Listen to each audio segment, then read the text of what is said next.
Okay, so blanket forts are not my thing.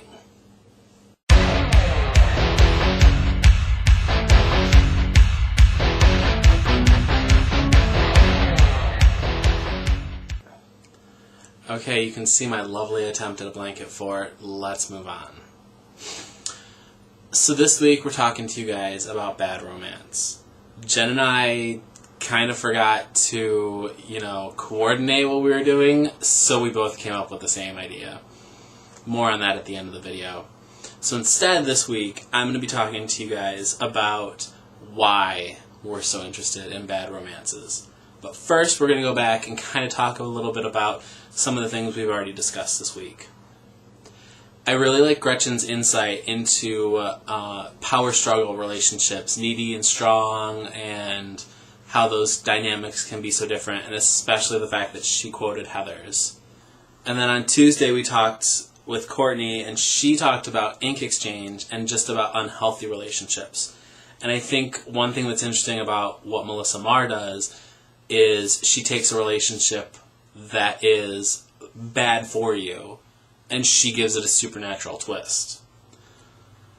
And then on Wednesday, Victoria kind of explained to us the differences between attraction and repulsion and why both are so necessary with her awesome chocolate diagram. Is anybody else surprised that chocolate featured in her video 2 weeks in a row?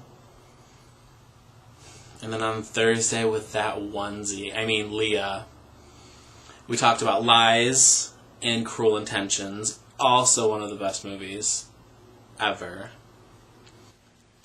And Jen, I loved the fact that you sang in your video because nobody else on the channel had the balls to do that. One of the questions, though, is why are we so intrigued? What is it about the possibility of that bad romance that sets our hearts aflutter? I think one of the reasons is back when you're a kid and your mom tells you don't touch the stove, it's hot, until you touch that stove and learn, you're always going to wonder.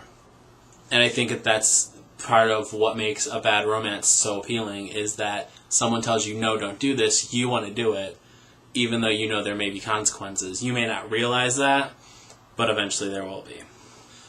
Everybody loves a fixer-upper. Sure, there's the guy that you know is going to treat you right, love you unconditionally, and always be there for you.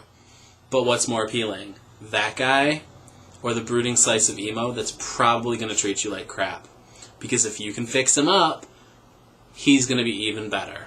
I think one example of a bad romance that we really didn't cover this week is a bad romance because of extenuating circumstances. It may be a romance that you fall into, you don't know why, like, this person is so interesting to you, but all you know is that you want to be them and you don't care what the cost is. And a good example of that is, I think, Beautiful Creatures, which just came out this year. It's about this guy who's lived in a small town his whole life and the mysterious new girl who shows up.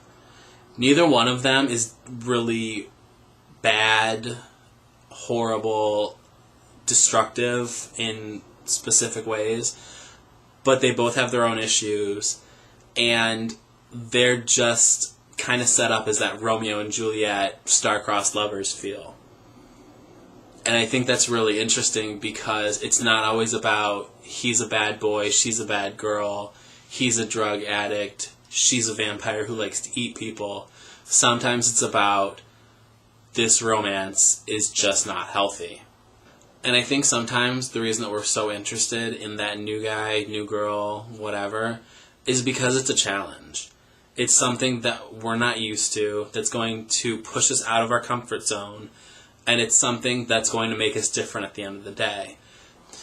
And a couple of side notes. Some of the girls were a little upset because they feel I called them out last week.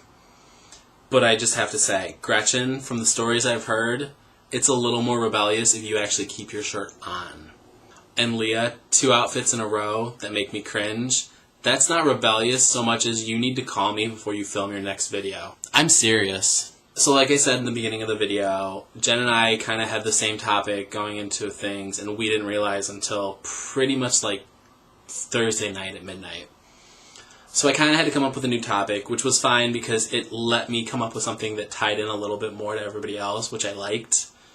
But I did film what I had already put together, so you can check on that. It's on my personal channel. Links in the sidebar. Alright guys, that's it for me, so we'll see you next week. Bye. Yar. Yar. Yar. Yar. Yar. Another reason is because I don't have a reason. I'm bullshitting you right now. Worst video ever.